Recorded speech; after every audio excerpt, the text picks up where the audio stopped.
NBA season right around the corner. And with that, we have some quasi-NBA highlights/headlines to get to. First, Kyrie Irving was reported will not play or practice until he is vaccine eligible. Initially, he said that he didn't get the vaccine because he wanted to be a voice for the unheard. In other words, the people that are losing their jobs and livelihoods because they are not vaccinated. Irving will still be paid for missed road games, according to the Nets GM, but not for missed home games. What do we think about this? Personally, I mean, we've seen Kyrie throughout his career. He likes to stand for something, and it doesn't always seem to make much sense. I mean, we know he's a flat earther, doesn't provide much legitimacy for his hot takes, and it can't be all that surprising that he's deciding to die on this anti-vax hill. I mean, to me, it's a tough conversation to have because, in my opinion, the whole anti-vax perspective is not one that carries much weight. It doesn't seem like much of a legitimate, educated perspective. And for Kyrie, an icon of the Nets, an icon of the NBA, to make himself an icon of the anti-vax movement, I don't think it's good for him. I don't think it's good for basketball. And I definitely don't think it's good for the black community, to be frank, because it doesn't make sense that you would have your star NBA player, an icon of the black community, to take such an ignorant stance and to be so passionate about what seems to be such an ignorant stance to me. And I think that the way the Nets are handling it is interesting. I surely didn't expect them to put down the fist the way they have or put down their foot the way they have, because obviously Kyrie Irving, a big, the player and the face of player empowerment in a way. It definitely didn't expect the Nets to react this way either. I think that he thought that he'd be able to play. I don't think that he thought that the Nets and Kevin Durant and James Harden would side with the organization the way they have. I saw an interview today.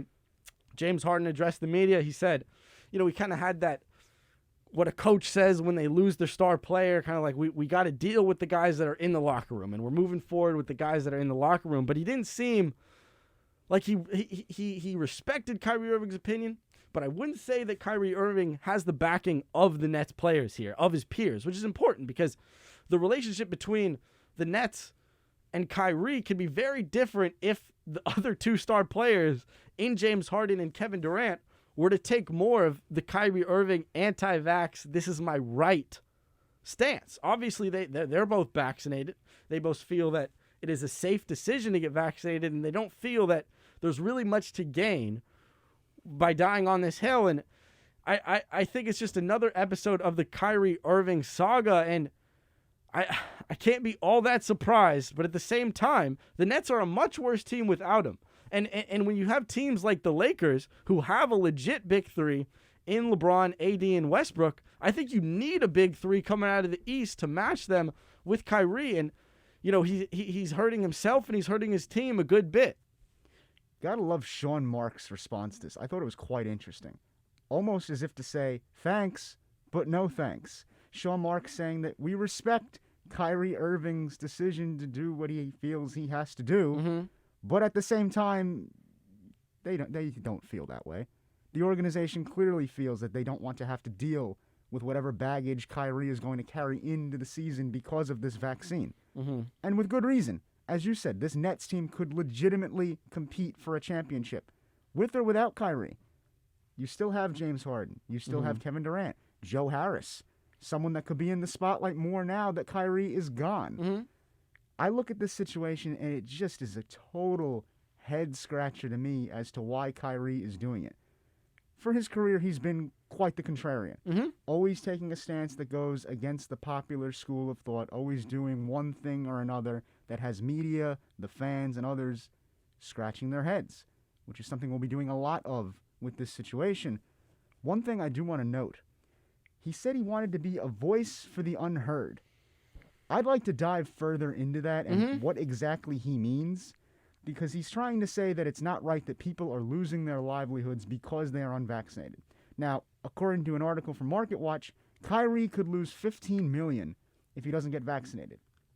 I'd like to point out to our audience, that's quite a bit of money. A lot of money, actually. But still, $15 million to Kyrie Irving is different than it is to $15 million to me or you, Miles. Someone that chooses not to get vaccinated and loses their job at a minimum wage level is in a far greater predicament than Kyrie Irving. I think it's quite frankly wrong that he's going to try and die on this hill in a righteous sense of the word. He could play no games for the rest of his life and still be set. I don't care that he wants to die on this hill. It's not his hill to die on. And it's interesting to say that because, obviously Kyrie Irving, someone who he likes to think of himself as a bit of a man of the people, but he looks like anything but almost consistently. And Kyrie Irving, he's been more of a likable character over his history of controversy than this. This doesn't even seem like something that his team backs. I guess obviously his family and the people that he financially supports must be backing him. But you can't see this as a legitimate, likable stance that someone without, who's not a centimillionaire could make this call. And I think that, him being a centimillionaire surely makes him an unrelatable character. And, with everything that's going on in the NBA with the vaccine stance, I don't understand why, you see players who have their anti-vax takes, who will go back to their team and say, you know what, you guys are worth this. Obviously, Andrew Wiggins, he did not want to get vaccinated for the longest time. He turns to the Warriors, he say, this is worth this season with you, and this is worth my career. So it just doesn't seem like a good hill to die on, like we've said so much already. And Kyrie, it seems that he's happy to sit this year out. He's someone who, unlike the all-time greats of Kobe Bryant and Michael Jordan, it seems throughout his career, he has no problem not playing basketball. And that would bother me if I were a big Brooklyn Nets fan. I want my star to play basketball. I want him to need to play basketball. I want him to be so passionate about playing basketball that he will forsake his vaccine takes to play basketball, because that is what he was brought to Brooklyn to do. And he hasn't played that much Brooklyn Nets basketball. And you got to think that between the big threes, the big issue is how many minutes are you going to get out of your big threes of the Lakers? How many minutes are you going to get out of your big three in the East with these Brooklyn Nets? Obviously, this gives the Lakers a big advantage. Now, it's not really fair to say that there are two teams in the NBA, but these two teams at full strength, you got to think that that's the NBA Finals we're going to see this year. It hasn't been this clear cut since we saw the Warriors Cavs back in the year that LeBron and his Cavaliers came back from down 3-1. So it's just, it really does hurt the Nets, because it seems for them to win the championship, they're going to need a big three. And like you said, Joe Harris could step up. There are a lot of pieces on the Nets that were happy to take Kyrie Irving's reps. But to me, when you're facing a team like Westbrook, obviously, LeBron and AD, you need stars. You need guys like Kevin Durant and James Harden and that third piece. So without that third piece, the Nets are obviously still a highly seeded team in the East, but they're not better than the Lakers, and they're not better than the Bucks without Kyrie, in my opinion. And we saw them unable to make it out of the East last year, and that was because they were not at full strength. And I wouldn't be surprised to see that again this year if Kyrie Irving does refuse to get vaccinated and doesn't play any games. If I were Kyrie Irving's teammate and playing for the Brooklyn Nets, I would be puzzled. You were so close last year to getting to the championship. You are literally health away from defeating Milwaukee, going up against whoever would have come out of the West, albeit it was going to be Phoenix, and you would have probably beaten Phoenix had you all been healthy. Handily, I might add. If I'm his teammate this year, I'm looking at him like, man, what are you doing? Because there's really no logical progression here from I have concerns about the vaccine, medically or religiously. No, because the answer he chose to give is one that makes no sense. Yeah. I want to be the voice for the people that often could not do what I'm doing. Most people can't say I'm not going to get vaccinated because I feel a certain type of way for somebody else. No, I need to provide for me and my family, is what the average person would say. It's like when a politician chooses to take the subway. Yeah. It's nothing more than a celebrity trying to claim that, oh, I'm just like everybody else. Yeah. I'm going to die on this hill to show you that I understand the strife of the common man.